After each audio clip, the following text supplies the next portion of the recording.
Happy Friday, welcome to the 3 things I learned at Saas Sports Tech and Lab events. Number 1, fear, head count, and one of the most common mistakes any business makes.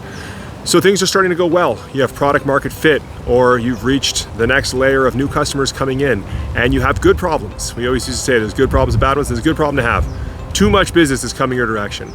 Fear takes over, and the number one thing most people try to do, from the CEO level all the way down, is add headcount when it's unnecessary.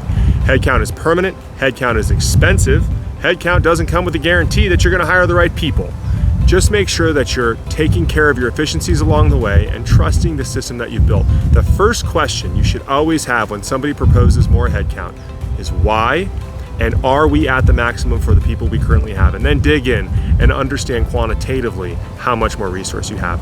I guarantee you 95% of the time, you don't need that extra headcount. That's number 1. 2, get you a hype man.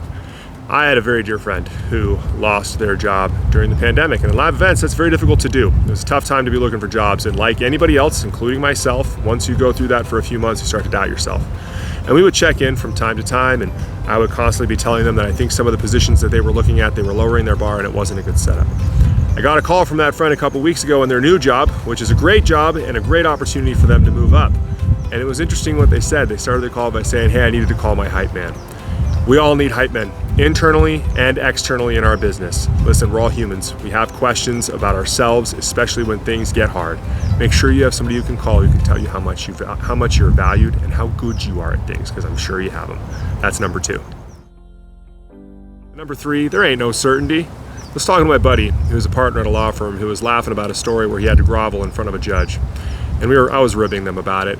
And they said, they wish they had the kind of certainty and independence that I had as an entrepreneur that runs my own business, which I had a hard laugh about and had to remind him, as I do my staff, family, and others regularly, that I'm not my own boss. The minute you become an entrepreneur and you're not using your own dollars, you're not your own boss. You serve the bank, you serve the financiers, and you serve your board. My board's changed over twice already in the time that we've been here. The 4 times people have tried to buy our company, I would have had brand new bosses, and that's probably going to happen in the future whether I leave here or we sell the business. There is no certainty, and that's the only certainty there is.